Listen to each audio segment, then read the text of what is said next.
I don't remember many of my seizures. I kind of just remember I would get a stomach ache and then I would just black out and I would like feel weird, and then I'd come back and I'd notice everyone looking at me and I'd be like, did I just have a seizure? And my parents would be like, yeah, we think you just had one. It was definitely scary for them. They were scared to let me go anywhere. Like, what if I'm like out swimming and I have one? Or what if I'm just like, what if my parents aren't around me and I have one? So first we went to hospital in Boston and they were like, yeah, you have epilepsy. And I just got put on meds, and I would take meds every day, and it was fine seizure-wise, but otherwise I would be tired. I wouldn't have like motivation for many things. I didn't like it at all, but I knew that the medication was helping me.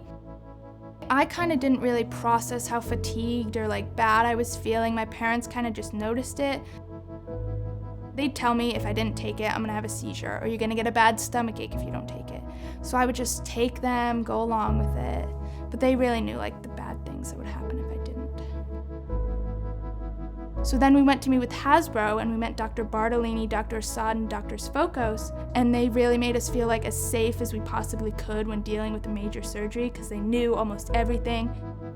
Sophie was, like all patients with epilepsy, first started on medications to treat their condition. After the evaluation at the hospital, we had a discussion with the family and with Sophie, and we offered an innovative and highly technological procedure, which is the laser ablation.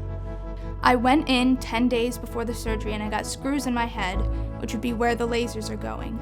And then after the 10 days, I went in, and then for like 6 hours I was under.